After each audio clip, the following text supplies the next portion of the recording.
Hello student, easy maths YouTube channel में आपका स्वागत है। आज जिस वीडियो के बारे में हम बात करने जा रहे हैं, पढ़ने जा रहे हैं, वो है संख्या पद्धति का एक टॉपिक, इकाई अंक ज्ञात करना। सभी कंपटीशन एग्जाम में इकाई अंक से रिलेटेड एक दो प्रश्न आता ही है। तो चलो समय को व्यर्थ न करते हुए हम टॉपिक के बारे में बात करते हैं। इकाई अंक के लिए मैं मात्र सिर्फ 3 नियम बताऊंगा और वो 3 नियम को आपने अच्छे से देख लिया, सिर्फ एक बार देखना है, दोबारा आपको कुछ करने की जरूरत नहीं है। आप प्रश्न को देखते ही उसका आंसर बता देंगे। तो पहला नियम हमारा कहता है, यदि किसी संख्या के इकाई में 0, 1, 5, 6 है तो उनका घात चाहे जितना भी हो, इकाई में वही अंक आएगा। ये हमारा पहला नियम कहता है। देखो, जैसे एग्जांपल के लिए मैंने यहाँ पे लिया 230 की घात 19। अब इसमें 230 की घात 19 मतलब 230 के साथ ही 19 बार गुणज। इस तरीके से 230 गुना 230 गुना 230, इस तरीके से ये कितने बार जाएगा? 19 बार। ठीक है, तो हमको क्या है, सिर्फ इकाई अंक ज्ञात करना है। तो ये है हमारी इकाई अंक, क्या है? 0 है। तो 0 का गुणा आप जितने बार भी करोगे क्या आएगा? 0 ही आएगा। इसलिए इकाई अंक में क्या आ जाएगा? 0 आ जाएगा। उसी तरीके से ये 341 है, इसका भी गुणा कितने बार है? 15 बार है। तो 341 गुना 341, ऐसे ये भी जाएगा 15 बार तक। तो 1 का गुणा 1 के साथ करोगे तो क्या आता है? 1 ही आएगा। फिर 1 का गुणा 1 के साथ करोगे तो क्या आएगा? 1 ही आएगा। इस तरीके से अगर इकाई में 1 है तो उसका घात चाहे जितना भी हो 1 ही आएगा। उसी तरीके से 5 का गुणा अगर हम जितने बार भी करें, यहाँ पर 245 है तो 245 इंटू 245 इंटू 245, इस तरीके से ये भी जाएगा 28। तो 5 का गुणा अगर हम 5 के साथ करेंगे, इकाई अंक हमको निकालना है तो सिर्फ इकाई अंक को ही देखेंगे। तो 5 का गुणा 5 के साथ करेंगे तो 25, हमारी इकाई में क्या आया? 5 ही आया। अब इस 5 का फिर इस 5 के साथ गुणा होगा, इकाई में क्या आ जाएगा? 25, फिर 5 आ जाएगा। तो इस तरीके से अगर 5 है तो इकाई में 5 ही आएगा। उसी तरीके से अगर 6 का भी अगर देखें, 196 इंटू 196 इंटू 196, इसका भी 6 का गुणा 6 के साथ करेंगे तो 36, इकाई में 6 ही आया। फिर इसका गुणा 6 के साथ होगा, इकाई में 6 ही आएगा। सेम संख्या के साथ अगर गुणा होगा तो इकाई में वही जब तो प्राप्त होगा।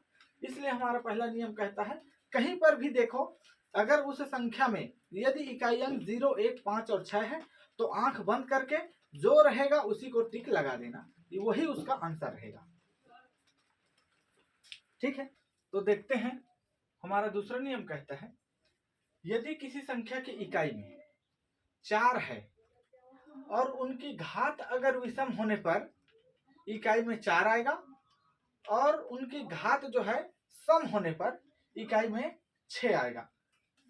ठीक है, तो देखते हैं, जैसे यहाँ पर 241 की घात 125 है। ठीक है, तो 214 की घात 125, तो इसमें क्या है? इकाई में 4 है। हमारा नियम दूसरा हमारा फॉलो करेगा।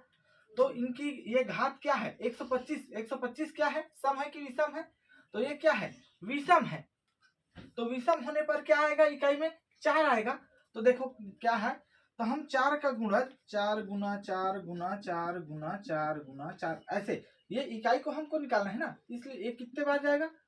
125 बार। तो देखो इसमें क्या है, 4 का गुणा 4 के साथ करेंगे, क्या आ जाएगा? 4 चौक 16, इकाई में क्या आया? 6 आया। ये दो संख्या है, सम है, तो सम में क्या आ गया? 6।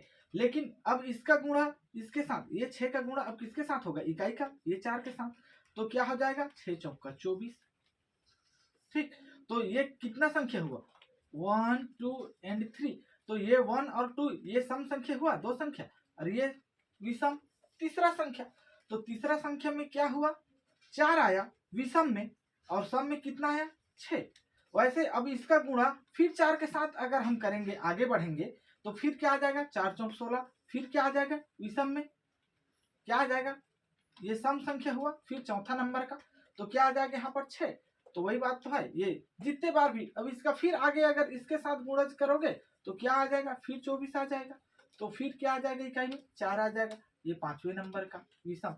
तो इसीलिए चाहे जितना भी हो, अगर सम है, ये इनका घात अगर सम है तो क्या आ जाएगा, सम होने पर ये घात जो है ये सम होने पर आ जाएगा 6 और विषम होने पर आ जाएगा 4।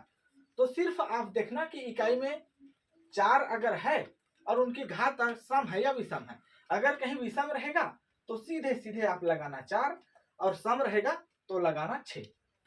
ठीक है, क्लियर, कोई डाउट तो नहीं है ना। तो देखिए स्टूडेंट, देखते हैं हमारा तीसरा नियम। सबसे डिफिकल्ट नियम यही है, बाकी दो नियम में तो कोई कंफ्यूजन नहीं है। जो इकाई में रहेगा फर्स्ट वाला नियम वो तो एकदम क्लियर है, सेकेंड वाला भी क्लियर है। जो कंफ्यूजन करने वाला आता है वो है तीसरा नियम, क्योंकि इसके इकाई में यदि किसी संख्या के इकाई में 2, 3, 7, 8, 9 है तो उनकी घात को हम क्या करते हैं, 4 से भाग देते हैं और जो शेष बच जाता है वह उसका नया घात हो जाता है। ये हमारा नियम कहता है। ठीक है, तो ऐसे में क्या है, किसी भी संख्या ले लो, कोई सा भी लो, मैं एग्जांपल के लिए यहां पर ले लेता हूं 132 की घात 47, दूसरा ले लेता हूं मैं, ऐसे ही किसी भी इस संख्या से रिलेटेड ले लेते हैं, ऐसे इस तरीके से आप आगे भी ऐसे ही सॉल्व करके देख सकते हैं। ठीक है, तो मैं मेन टॉपिक बताता हूं इसका। तो क्या है, यदि किसी संख्या की इकाई में, अब इसमें क्या है, इकाई में 2 है, तो क्या हो जाएगा, इसके घात। अब देखो होता क्या है कि एग्जाम में बड़ा सा बड़ा प्रश्न देता है, इनका घात जो है 2018, 2020, 2030 ऐसा दे दिया जाता है। तो देखो सबसे क्या है, हम किसी संख्या का इतना बार, हमारे पास तो टाइम होता नहीं है एग्जाम में कि इतना बार गुणज करें। अब देखो इसका 247 बार 47 टाइम इसका गुणज करने में हमको बहुत समय लग जाएगा। ठीक है, तो इसको हम एक शॉर्ट ट्रिक से क्या करते हैं, इनके घात को 4 से हम भाग दे देते हैं और जो शेष फल जो बच जाएगा, जो शेष बचेगा वह उसका क्या हो जाएगा, नया घात। तो अधिकतम कितना बचेगा भैया, अधिकतम 3 शेष बचेगा। 4 आएगा तो 4 से खुद डिवाइड हो जाएगा, तो अधिकतम 3 शेष तक ही बच सकता है। तो देखते हैं यहाँ पर हम क्या करें, ये 47 को हमने 4 से भाग दिया, तो 4 का इतने बार पहाड़ा पढ़ो कि 47 या पूरा कट जाए या उससे कम हो, ज्यादा नहीं होना चाहिए। ठीक है, तो ये कितने बार चला जाएगा, कितने बार चला जाएगा, 4 11 44। ठीक है, 11 बार में चला जाएगा। बचा कितना शेष, मात्र 3 शेष बचा, 3 शेष बचा। अब ये 47 ना हो करके इसकी इकाई में हम क्या कर देंगे, इसके जगह में घात 3 लगा देंगे। अब 3 बार तो आराम से गुणज कर सकते हैं। ठीक है, 3 बार। देखो यहाँ पर क्या है, इकाई को हमको निकालना है तो सिर्फ इकाई को देख लेते हैं, 2 गुना 2 गुना 2, ये 3 बार हो गया। तो क्या होगा, 2 दूनी 4 और 4 दूनी 8, तो इसकी इकाई में क्या आ जाएगा, 8 आ जाएगा आंसर।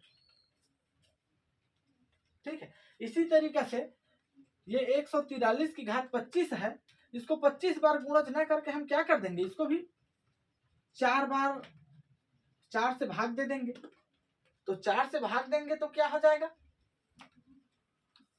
25 भागी 4 कर देंगे, तो 4 पंचे 20, 4 छक्के 24, कितना बचा, शेष 1। तो एक बार गुणज करेंगे तो 3 का, तो क्या हो जाएगा, 3 एकम 3 है नहीं, 3 का गुणा हम 1 के साथ करेंगे, एक बार ही करेंगे, तो 3 एकम 3, इकाई में क्या आ जाएगा, 3 आ जाएगा इसका आंसर। ठीक है, इसी तरीके से हम उसको छोटा कर लेंगे, जितना भी बड़ा उनकी घात है उसको हम बड़ा ना करके छोटा कर लेंगे, एकदम आसान तरीके से। इससे और कोई इजी है ही नहीं। ठीक है, अब इसमें एक सवाल उठता है, कंफ्यूजन नहीं होना है। यदि यहां पर ये जो घात जो है, यहां पर मैं जैसे 20 दे दूं, यहां पर दे देता हूं 28, ठीक है, कंफ्यूजन नहीं होना, ये एग्जांपल के लिए ले रहा हूं। ठीक है, अब इसको अगर हम 20 को क्या करेंगे, 4 से हम भाग दे देते हैं, तो ये तो भैया पूरा का पूरा कट जाएगा, 4 5 20, शेष कुछ बचा ही नहीं। तो ये मत सोचना कि सर ने तो बताया ही नहीं था कि अगर ये पूरा विभाजित चला जाए तो इकाई में क्या आएगा, है नहीं। तो इसमें कंफ्यूजन वाली बात नहीं है। तो हमको क्या करना है, इसके इकाई को देखना है, इसके इकाई को हमको देखना है कि इकाई में सम संख्या है या विषम संख्या है। ठीक है, ये घात से हमको मतलब नहीं है क्योंकि ये तो पूरा का पूरा डिवाइड चला गया। तो हमको सिर्फ देखना है कि इसकी इकाई में सम है या विषम है। ठीक, यदि इसकी इकाई में क्या रहेगा, सम संख्या अगर है, ठीक है, तो सम संख्या यदि है तो क्या आएगा, और विषम संख्या यदि है तो क्या आएगा। तो यहां पर अगर सम संख्या है तो इकाई में क्या आ जाएगा, 6 आ जाएगा, और विषम संख्या यदि है तो इकाई में 1 आ जाएगा। वो कैसे देखते हैं। यदि सम संख्या है तो यहाँ पर क्या है, 2 गुना 2 गुना 2 गुना 2, इस तरीके से करते जाएंगे। सम संख्या 4 बार गया तो 2 दूनी 4, 4 दूनी 8, 8 दूनी 16, क्या आया इकाई में, 6 आया। ठीक है, उसी तरीके से यदि इसके इकाई में क्या है, ये 28 है, इसकी घात क्या है, 28 है। अब 28 को हम 4 से भाग देंगे तो 7 बार में पूरा का पूरा कट जाएगा, शेष क्या बचा, कुछ भी नहीं बचा, 0 बचा, है नहीं। तो क्या करना है, इसका देखना है। अब इसकी इकाई में क्या, इसकी इकाई में क्या है, 3 है जो कि विषम है। तो विषम है तो मैंने क्या बताया, इसकी इकाई में क्या आएगा, 1 आ जाएगा। विषम होने पर 1 आ जाएगा और सम होने पर 6 आ जाएगा। ठीक है, तो इसको भी हम 4 बार करके देख लेते हैं। 3 गुना 3 गुना 3 गुना 3, 1, तो 3 तिया 9 और 9 तिया 27 का 7 और 7 तिया 21, तो क्या आ गया इकाई में 1। कोई कंफ्यूजन नहीं होना है, आप देखते ही बता सकते हैं कि इकाई में क्या आएगा। एक बार फिर से मैं रिवाइंड कर देता हूं, अच्छे से समझ लेना। यदि किसी संख्या की इकाई में 2 3 7 8 या 9 जैसे कोई संख्या है तो हम क्या करेंगे, उसके घात बहुत बड़ा दिया रहेगा, उतने बार गुणज न करके हम उसको छोटा रूप में ले आएंगे। तो क्या करेंगे, हम 4 से उसको क्या कर देंगे, भाग दे देंगे उसकी घात को। तो और जो शेष बच जाएगा वह उसका नया घात हो जाएगा, फिर हमको उतने बार गुणज करने की जरूरत नहीं है। जो शेष बचा सिर्फ उतने ही बार गुणज करने की आवश्यकता है। जैसे एग्जांपल के लिए मैंने यहाँ पर लिया था, कुछ भी ले देता हूँ, चलो देखते हैं। यहाँ पर मैंने जैसे 27 ले दिया, ठीक है, जो बता चुका हूँ पहले भी। तो इसमें क्या है, हम 27 को 4 से भाग देंगे, एक बार अच्छे से समझ लें। तो 4 से भाग देंगे, 4 पंचे 20, 4 छक्के 24, 6 बार में बचा शेष कितना, 3 बचा शेष। अब इसका 27 बार हम गुणज न करके हम 3 बार तो आसानी से कर सकते हैं भैया। तो 3 बार में क्या हो जाएगा, 2 गुना 2 गुना 2, तो क्या हो जाएगा, 2 दूनी 4 दूनी 8, इकाई में क्या आ गया, 8। ठीक है, वैसे ही सभी में ये नियम लागू होगा। आपको 4 से भाग दे देना है, छोटा संख्या ले आना है। अधिकतम कितना शेष बचेगा, 1 2 या 3, 4 तो बचेगा नहीं क्योंकि 4 आएगा तो 4 से खुद डिवाइड हो जाएगा।